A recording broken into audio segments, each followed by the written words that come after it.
Hi everyone, welcome back to the 1% Common Sense channel. In our last video, the RRSP part 1 video, we covered the basics of RRSP as to what, why, how of the RRSP. We also understood a strategy whereby delaying the income tax deduction claim, how it can benefit you. We also understood a mistake of premature withdrawal can cost you and how much it can cost you.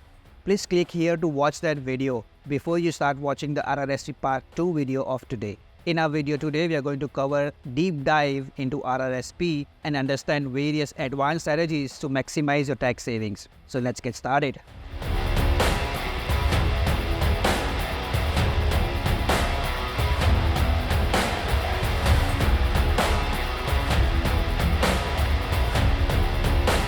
In our last video, we understood the core benefit of RRSP, and that is to let your investment grow tax-free until the time it is withdrawn from the account. It's like borrowing interest-free from Canada Revenue Agency and earning a compound return on it. We're going to understand various strategies to implement and get the maximum tax savings out of the RRSP through the benefits that RRSP offer.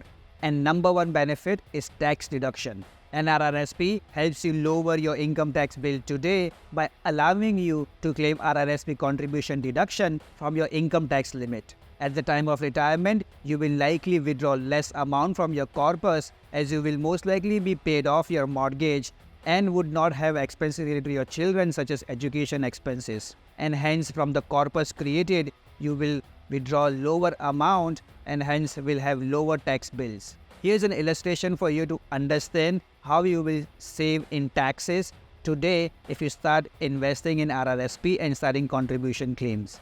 The first column illustrates your taxability in case you do not contribute to RRSP. Suppose you earned a gross income of $100,000 and you did not contribute it to RRSP. In this case, your taxable income stays at $100,000, 30% marginal tax bracket on it. Your income tax liability will be amounting to about $30,000 and your net of tax cash in hand will be about $70,000. The second column illustrates in case you contributed to RRSP. Your gross income stays at $100,000. 18% of that is what you contributed to RRSP, so $18,000. In this case, now your taxable income drops to $82,000. 30% marginal tax bracket on it, you'll end up paying taxes $24,600. And hence, amount net of tax available in your hand drops to $57,400, but you also have $18,000 which you have invested in your RRSP for a long-term investment. So your corpus total will be amounting to about $75,400. The additional $5,400 in this case is nothing but your tax savings. Now at the retirement, you will be likely withdrawing lower amount from the corpus you created in your RRSP, and hence you will fall most likely in the lowest tax bucket, assuming at current day tax structure at about 20% tax rate, and hence you will save up paying 30% tax today and be only paying at the retirement about 20% taxes. However, it's important to note that the amount available net of everything in your hand drops to $57,400 in case you contribute to RRSP from $70,000 in case you don't contribute. Now, in your life stage, if this difference matters to you, you might not contribute to RRSP, and in those cases, your RRSP contribution room gets accumulated. Also, contrary to the popular belief, RRSP is not a locked-in account. That is, you can withdraw from RRSP anytime by paying taxes. But the whole point of investing RRSP is such that you let your investment grow tax-free and withdraw lower income and pay lower taxes in the future years. Also note, when you withdraw from your RRSP, the contribution room is lost, unlike TFSA where you regain your contribution room next year. Benefit number 2, tax deferred. An extremely critical factor in letting your investment grow compoundingly by not paying taxes in the current year. It is important for us to understand this. Suppose you invested in Apple shares through your RRSP account. In this case, in your future assessment, if you sold some of the Apple shares to book some profit, as long as this amount stays in your RRSP account, you are not subject to pay taxes on it and only pay taxes when you withdraw from your RRSP. Now suppose you had invested in Apple shares in your non-registered account. In this case, whenever you book some profit and have some capital gain, you will have to pay taxes out of it. And hence RRSP lets you accumulate investment and make a compounding effect kick in by not paying taxes today. Here is an illustration of how you will build your corpus under both RRSP and non-registered account. Under RRSP, suppose you invested same $18,000 every year for 30 years, which grew at about 8% per year. Your corpus at the end of 30 years will grow all the way to $2.04 million. Now this corpus, out of this you will withdraw only small portion during your retirement years to maintain your lifestyle. Suppose you withdraw about $50,000-$60,000 a year. In those cases, because your income is lower, you will fall in a lower tax bucket, say about 20% marginal tax rate. Hence, the total taxes that you will be liable to pay on this $2.04 million will be about $400,000. Hence, net of tax, your corpus will be about $1.6 million under RRSP option. Now, let's look at how your corpus will grow in a non-registered account. The amount that you invest in your non-registered account will be net of what cash extra you had in your hand by not contributing to RRSP. That is $18,000 minus extra tax you paid, which was about $5,400. Hence, $12,600 extra in cash in your hand you invested in a non-registered account for 30 years, earned same 8% compounding return. Your corpus will grow to about $1.43 million at the end of 30 years. Now here we are assuming that the investment you made in your non-registered account, you stayed put for 30 years. We all know that any investment that you sell and you have any gain made out of it, you're subject to pay taxes immediately on those withdrawals. So your corpus of about $1.43 million, the total amount you invested in this was about $12,600 for 30 years. Hence, your total investment was about $378,000. So your net gain in this investment was about $1.05 million. Of course, you'll be paying taxes only on this $1.05 million, whereas you pay taxes on the whole corpus in the RRSP case.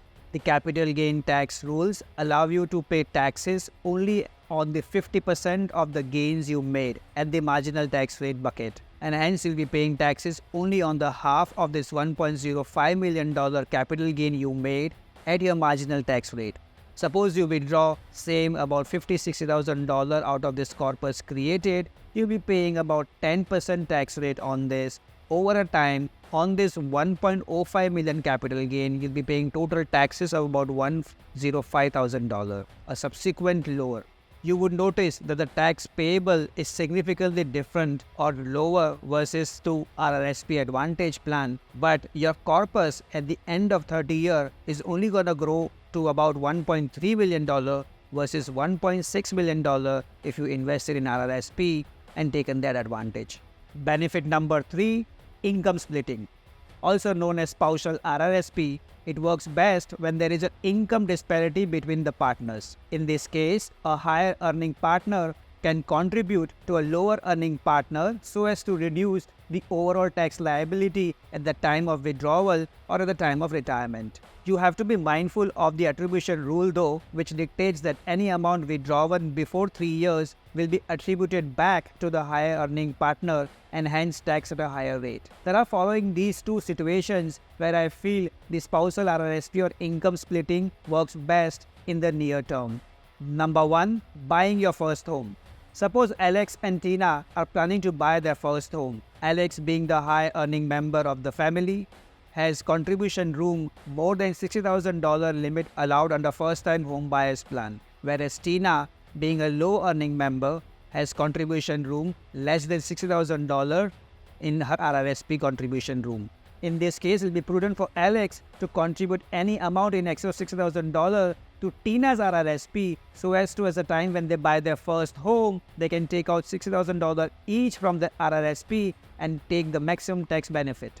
Situation number 2, planning to have children. Suppose Alex and Tina are planning to have a children in 3 to 5 years time frame, and at that time Tina plans to take extended leave from her work to take care of the children. In this case, it will be prudent for Alex and Tina to contribute towards Tina's RRSP contribution room so as the time when they will need income to support family on Tina's extended leave, they can withdraw the amount from Tina's RRSP and Tina will be in a lower tax income category, and as a family, they will end up paying lower taxes. Additionally, there are a few other scenarios where income splitting is extremely advantageous in retirement and estate planning, and we will cover those in our subsequent videos. The benefit number 4 of RRSP account, the Canadian government programs. Under this, you can access funds available in your RRSP towards buying your first home or when you go for the further studies. Under first-time home buyers plan, you can withdraw up to $60,000 towards buying your first home. I've covered the RRSP program in great detail under my first-time home buyers video. You can access here to watch that video. Under lifelong learner plan, you can withdraw up to $10,000 per year of a maximum of $20,000 for yourself or for your partner's further education. Benefit number 5 of RRSP account, Form 1213. 99% of the people who contribute regularly to RRSP do not know that they are lending interest-free money to Canadian government by not filing Form 1213, whereby they can claim the income tax deduction from their income regularly throughout the year instead of waiting for one large refund amount in the month of April the following year.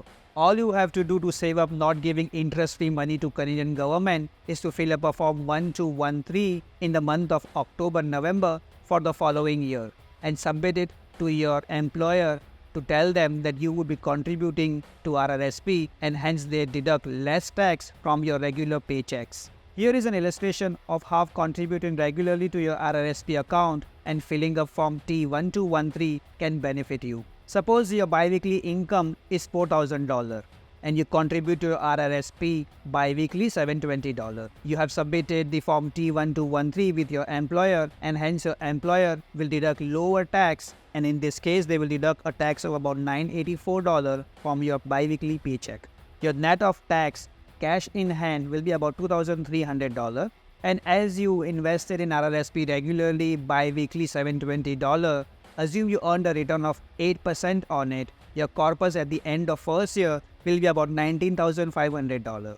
Now let's understand a scenario where you do not contribute to RRSP regularly and neither filed Form T1213 with your employer. Again, your income stays at $4,000 bi-weekly. Employer will deduct a tax at 30% on this, so you will end up paying a tax of $1,200 bi-weekly with cash in hand net of tax about $2,800 from your paycheck. To compare both the scenarios, we have to bring back the $720 you will contribute bi-weekly to your RRSP to figure in the amount you need to build towards contributing to one chunk RRSP amount at the end of 1 year.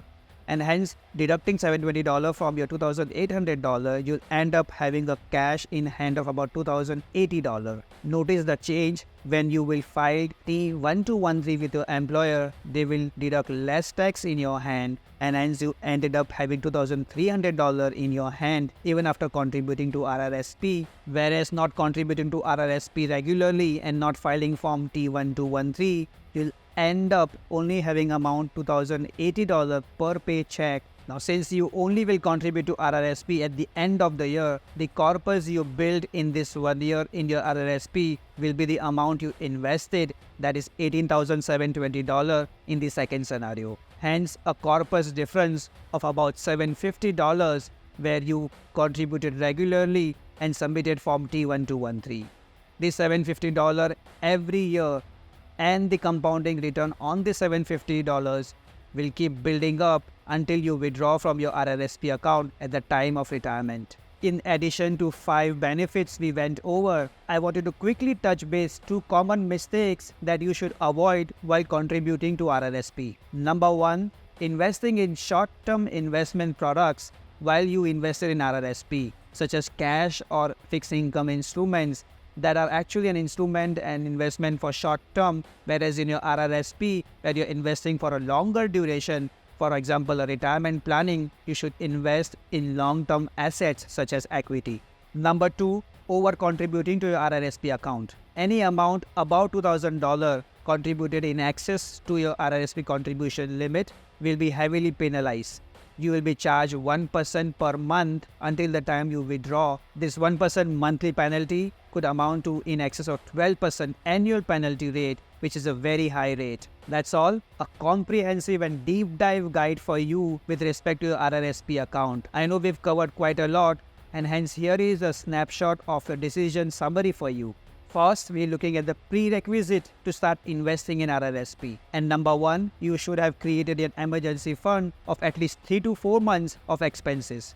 Number two, you should have paid off any other debt where the interest rate is above 6% per annum. Number three, if you are not sure whether you are staying longer in Canada, you should think about investing in TFSA first, then utilizing your RRSP limit. Number four, when you're planning to buy your first home in Canada, you should first contribute to your RRSP account other than TFSA account. And following are the strategies that we discuss where you can take the maximum tax benefit. Number one, deferring tax deduction to a year where your income will fall in a higher tax bracket. Number two, contributing every month instead of one lump sum at the end of the year and submitting a form T1213. Number three, maximizing your benefit under home buyers plan and life learner plan. Number four, income splitting in case of a low earning partner from a high earning partner. Number five, if you have funds in TFSA account and you're planning to buy a home in next year or two, you should move that TFSA funds to your RRSP account in case you do not have excess funds. There is more to RRSP such as retirement planning and estate planning, and there are other various government programs such as TFSA, RRSP, and how you can take advantage of it. I will cover all of them in our subsequent videos. Please like, share and subscribe to my YouTube channel. I hope to see you all next week. Until then, take care.